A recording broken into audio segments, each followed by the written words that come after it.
Hello, everybody. I'm here to offer you a wonderful opportunity that people have been asking me about wherever I go. People are asking me, how can we see the same move of God in our country as is happening in the Ukraine? Will you come and do a conference? Will you come and preach in our church? And the invitations are just too many. So that's why I've decided to start a Bible school in every country. So right now we have started one in America, we've started one in France, we've started one in Holland, we've started one in Germany. Now it's time for England.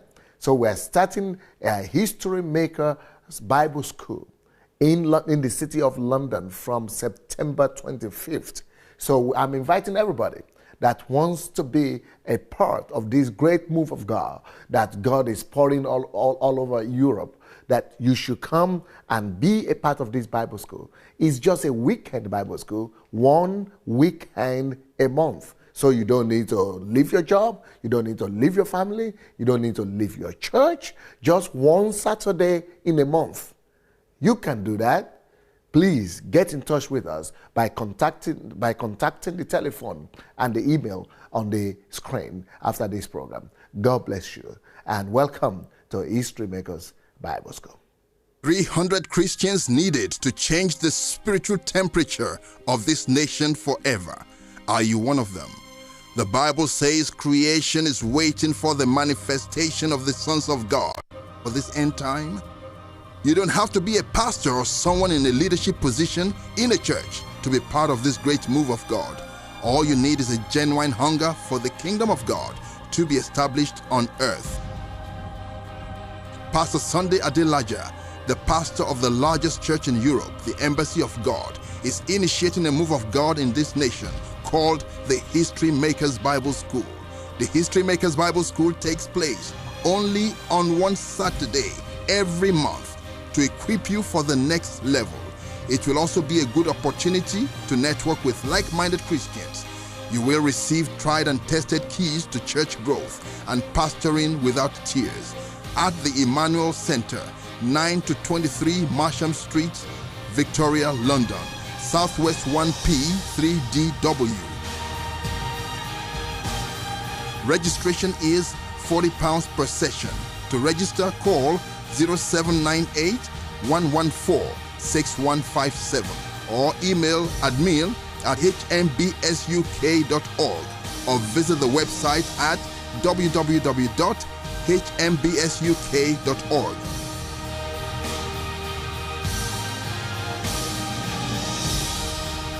Whatever you do, don't miss this move of God. Call the number on the screen now to register. Remember, you were called for a time like this.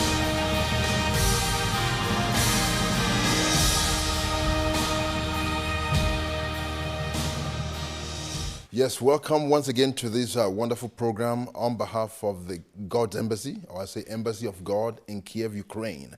And you know, if you've been watching the few programs we've already released, you will see during the interview that Pastor Sunday was able to tell you about his background, how, where he came from a little village called Idomila. I have heard of the name in a book, but I haven't, actually seen the village. Even on the map of Nigeria, it's not there. You hardly see the village. But we thank God from that humble background. He went through a lot of ups and downs, and finally, somehow, God opened the door for him to come to Russia. In reality, he had two options. There are three options, either to go to the UK or go to America or Russia. But thank God for the counsel of a man of God from the Deeper Christian Life Ministries who told him that if you go to the West, the temptations are so heavy, but he would prefer you choose Russia. And he chose Russia because God orders the footsteps of the righteous ones. So I want to just, encourage you to stand by, because we're now going to go into his experiences when he finally arrived in Russia. What happened? Did he get involved in a church? Or did he go underground? Or did he, got backsliding like some people would have done? So you know what? Just sit back and enjoy. God bless you as you continue to watch. Welcome to the program again, sir. Thank you, sir. Thank you, Pastor Yemi. Thank you for this time that you have given out to be able to talk to me. Now, you've finally got a scholarship. You headed straight for Russia. And arriving in Russia, we know that Russia has its own Orthodox Church. And when we say Orthodox Church in Russia, it's much more like the Church of England in England. But then the Church of England, even though it worked with the politicians to make things go okay in the nation, but they don't monopolize spiritual power like what happens here. So what can you tell us about the Orthodox Church, sir? Well, the Orthodox Church, when I came here first, the Orthodox Church was inactive. The communist people put out all kind of church or religion because they didn't believe there was God. So there was Orthodox church. There were Orthodox churches, but they were being used as museum so all those drawings and the icons and of Jesus and the disciples, they were bringing people to the church as tourists. So the tourists would come and see church, what church used to look like, and it was their prophecy that at the end of the century, last century, at the end of before the year 2000, that there will be no believers left in their country and in the world because religion was old-fashioned, and that science is going to disprove religion. That is crazy to believe in God in the 21st century. So they would take people to churches as tourists, but in the evenings, the old people who are dying, the old people who are still believers from before the communists came, they will come to church and pray. But while they are praying, tourists, can you imagine, will be taking photographs and going up and down. They say, oh, we allow old people to believe like that because they will soon die, and they are afraid that maybe there is something there. So they were ridiculing the church, mocking Christ. But today, communism is no more, and Christ and his church is advancing with great power. So the persecution that the Protestant churches that you read about, Tortured for Christ and everybody, that they went through, the same Orthodox people went through the same persecutions. They were destroying their temples, their church buildings. They were imprisoning their priests, even though some of those priests were not even born again. But for daring to be a believer, you are confronting it's the Communist Party and the system. So when I came, that kind of situation totally shocked me. I came from a very deeply religious country, Nigeria. So to see that on a Sunday, what people were doing was to go out to the street and play with their dogs, and go strolling with their dogs, and go out and go walking and strolling in the park. That because it was a holiday, a weekend, but nothing reminds you of religion or of God whatsoever. That was such a big shock. I don't know if you can imagine. In England, we could say, okay, people are backsliding and the churches are not active. But imagine a situation when nobody goes to church. I don't know. You can imagine what this is. It's a whole country where no churches are. And a few that are, like in a city as large as Moscow, maybe they will have just a few churches, but they are like museums, buildings. So people are just going there to see the artworks. So, I mean, it's unbelievable to come into a country and nobody is going to church on a Sunday. So when I saw that kind of situation, I quickly gathered together students who came with me from Nigeria. We were lodged in the hotel in Moscow.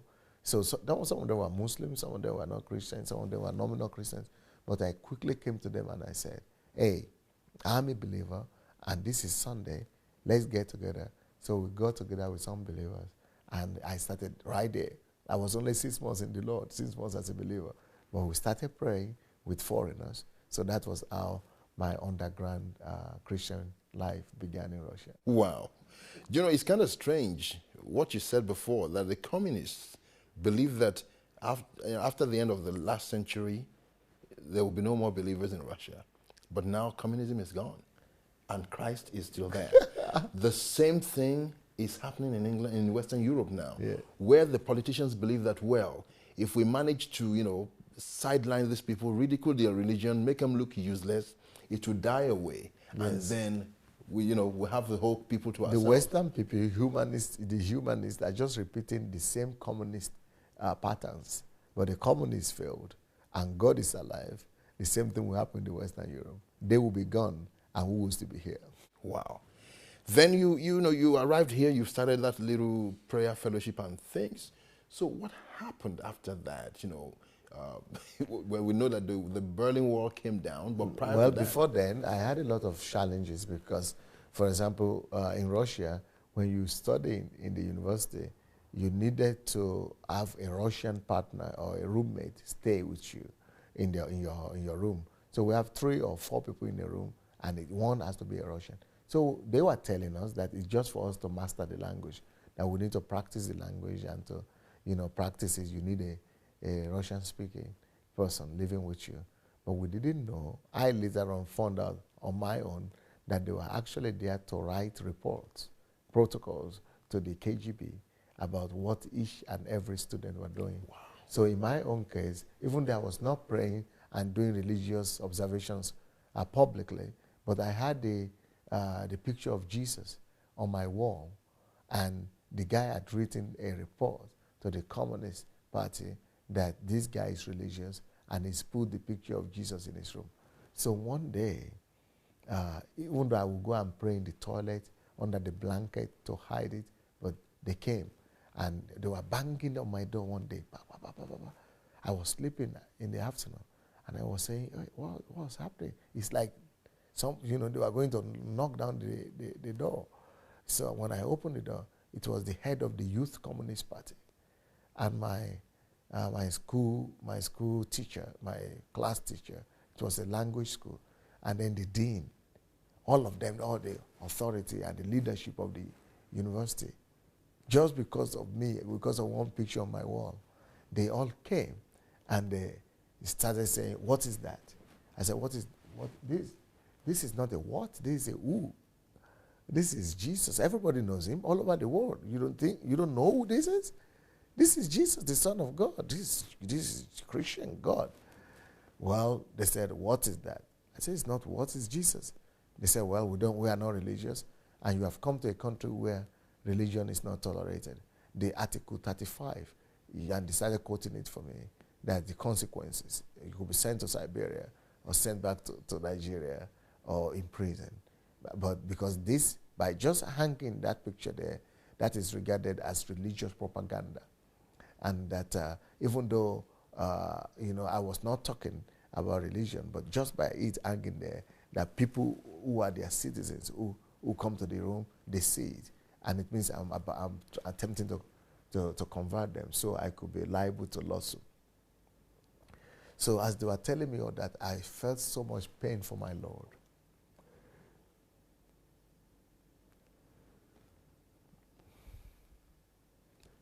I felt so helpless, and I said, "My God, these people are stronger than me, and they are forcing me to deny you and to remove you from the walls of this building that you have created."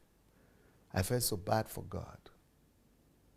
And I say, how I wish God should just do a miracle, or just intervene and just defend himself. Then as I was thinking like that, I heard a voice in my heart that, "Hey, don't worry. Don't defend me. Don't defend me. Do what they tell you to do. But don't allow them to remove you from my heart. To remove me from your heart. Let them remove the picture from the walls, but don't allow them with their indoctrination to remove me, Christ, from your heart." So I obliged, and I removed the picture. Then later on, as they went, I began to pray and cry out to God that I will never allow them to remove you from my heart. Then God began to speak to me. The reason I needed to permit this to happen is because if you insist, the consequence will not be good for you, and it will affect the purpose for which I brought you here. If you begin to fight with them, they are going to remove you from the school, send you to prison, or send you back to Africa. And I have a purpose for you here. So don't worry, you still also need to learn from them. So just keep your faith inside. Keep your personal relationship with me. You just obey them. You are a student here. They are your leaders. Just obey. Learn everything, and learn as much as possible. you will need it to fulfill your calling. Wow. Wow, that is serious. My, oh my. I really thank God for your life, because being able to hear from God at that particular time was I was very, only very crucial. 19 and 6 months in the Lord, but God just came clear for me. Wonderful. So, so from then on, So what from now then happened? on, I had to hide my faith. I had to find a way of praying and hiding so that nobody would see me. Now, of course, at this time, I started seeing old believers who came to the country as believers, but they had denied their faith at this time. They had said, you know, when we get back to Africa, or when we get back to Europe, or when we get back to Latin America or Asia, that we'll continue to believe, but here it's not possible. So people started smoking, drinking, going about with European girls and all that. And even people I came with who were Christians with me, who were praying with me, they couldn't stand it. But still, God helped me, and I met some believers who were underground like me, praying. They were senior students. Then there were 3 or 4 of them, 2 of them from Nigeria, 2 of them from Kenya, 1 from Congo or Ghana. So that was how we started hiding underground, and that's how we were able to sustain ourselves. Then later on, I became the leader of that fellowship. So what percentage of Christians from outside Russia would you say when they finally got into Russia backslided? What percentage roughly are we looking at? It's 98. Almost nobody could withstand it. The pressure every day. I mean, when I go to classes, the professor, when the professor got to know that I was a believer, she was so furious, and she said, "You are a disgrace to my class, and that, you know, I'm going to do something about this, and that it's even a greater shame to me that you are the best. I was the best student of our class. You are my best student, and then you believe in God." So they started bringing professors of physics, mathematics, to, you know, prove to us why there was no God and all. You know, they're working on brainwashing you. One of the subjects you needed to pass before you could even get your promotion from class to class every year, you are made and subjected to study scientific atheism, and you needed to pass it. If you don't pass it, no matter what you pass, science or your degree, your profession specialty, you are not moving forward. So you needed to study scientific atheism. You needed to study Marxist and Lenin philosophy. You needed to study, you know, all kind of rubbish that the life and the activities of the Communist Party. So all these were compulsory subjects that were aimed at brainwashing you. So many people couldn't withstand it. Do you know the same thing is happening in Western Europe now, Wow. where you have professors in universities condemning Christians for believing God. They say it openly. They say, you don't tell me you're so foolish to believe in those things. They say it's from the Stone Age. Yeah. And the pressure is mounting on our people, on our children in the schools. And, you know, like in your case, you had to learn about Lenin and all those bits. Now, the real religion that they are forcing is evolution. Yeah. Evolution, they're pushing it through the system, even in the media. When you watch like the BBC, they will bring somebody to come defend evolution, but there's no one to counter it. Evolution is what was called here scientific atheism. So that is evolution. So we studied it. So that's what I studied. I could do, I passed that subject very well. I could discuss on it up to now. And, you know, you needed to pass it. So that was another crisis that I went through, because I needed to pass and give this exam and prove scientifically and through evolution that there was no God. So I was at a dilemma. I was saying, God, there is no way I could do this. And God spoke to me again and said, because there were guys who were being sent out of the school because they would not give that exam. They were believers, and they were even not strong believers, just nominal. So they were sending them back to their countries because they would not give that exam. So I said, what should I do, Lord? Then the Spirit of God spoke to me very clearly and said, the things they give you to study, that there is no God, atheism, evolution, because it's a compulsory subject, just swallow the information they give you, but don't digest it. And when exams come, reproduce it for them. Just give it back to them. it doesn't go to your system. Tell them what they want to hear. That was the wisdom God used, and that was how we scaled to. It's like a computer. Yes. Junk in, junk out. Yes. Don't digest it. Wonderful. My. So this little group you had, what now happened after that? Did you carry on for so many years? Where was the turning point where the door started opening for your ministry to start? While we were in that group of fellowship of a few, four, sometimes 6 believers underground, God was always speaking to us in the underground church that God will open the door for evangelism in Russia, and that God is going to bring down the iron curtain, and that we should be faithful, just hold on to Him, and that some of us are going to be used in this country to stay back and to do His work and to proclaim, not just to witness the fall, but to see the glory of God in this land. So, but at this time, we were not given we didn't have an opportunity to meet with the Russian underground church. There were also Russians in the underground church, but we couldn't meet them.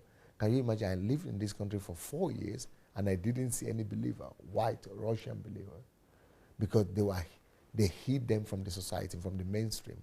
They said they were primitive people, so they would not allow them to mix up with civilized people. So they don't allow them to gain admission after high school. High school was compulsory for everybody, but they would not. They would just send them to go and study to be cooks or carpenters or just skilled laborers, but not to go to universities or to higher institutions. So they would not even allow them to go into the cities. Mainly they are just in the villages, working the ground or in the farms. They just reduce them. If you're a believer in God, even if you are smart and brilliant and you come to the university, they remove you, and just because you have to have recommendation. They don't give you a good job. They will not allow. It's like all doors are all closed at you just because you believe. So we couldn't meet them anywhere. So one day, one of our brothers just incidentally stopped a car. We were looking for a taxi, but this man stopped because he was a believer, because he loved the Christians. He loved the blacks because he had seen the crusade of Bunkie, that there are a lot of blacks coming to the Lord. So he wanted to try. This is another black. Maybe he could be a believer. So he was always picking up foreigners like that to try to see maybe he could fall into a believer.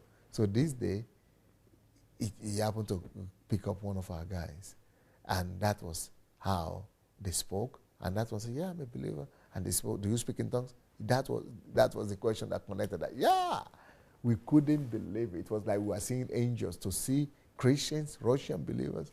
So they would come to the dormitories and the hostels and, whisk us out in the night, or, we'll go secretly to some corners of the city to where we'll hide, together pray, and our life took a new dimension when we began to meet with the Russians, because we didn't have access to Russian Bibles. We couldn't preach in their language. We were only studying. We didn't know religious wars. So now that we began to meet with the Russians, we started speaking their language, preaching their language, reading Russian Bibles, and things just took a new dimension.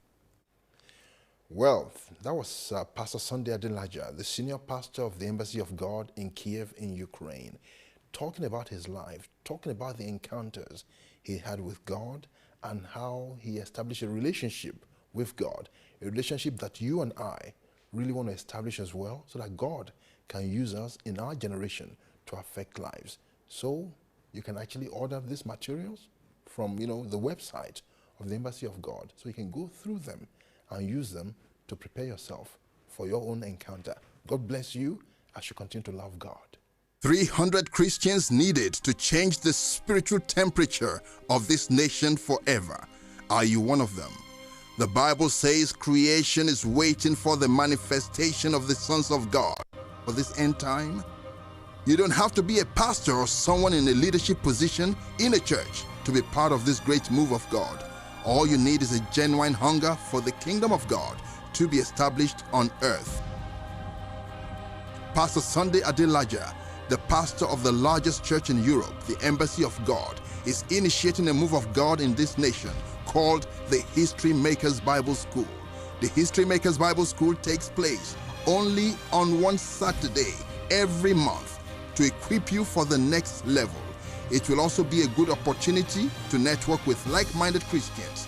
You will receive tried and tested keys to church growth and pastoring without tears at the Emmanuel Center, 9 to 23 Marsham Street, Victoria, London, Southwest 1P 3DW. Registration is £40 per session. To register, call 0798 114 6157 or email admin@hmbsuk.org or visit the website at www.hmbsuk.org.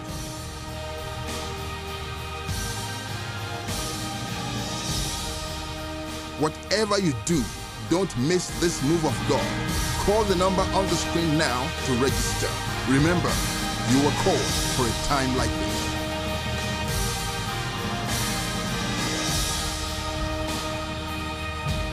Hello, everybody. I'm here to offer you a wonderful opportunity that people have been asking me about wherever I go. People are asking me, how can we see the same move of God in our country as is happening in the Ukraine? Will you come and do a conference? Will you come and preach in our church? And the invitations are just too many. So that's why I've decided to start a Bible school in every country. So right now we have started one in America, we've started one in France, we've started one in Holland, we've started one in Germany. Now it's time for England. So we're starting a History Maker Bible School in the city of London from September 25th. So I'm inviting everybody that wants to be a part of this great move of God that God is pouring all over Europe, that you should come and be a part of this Bible school. It's just a weekend Bible school, 1 weekend a month. So you don't need to leave your job, you don't need to leave your family, you don't need to leave your church, just one Saturday in a month. You can do that. Please get in touch with us by contacting the telephone and the email on the screen after this program. God bless you and welcome to History Makers Bible School.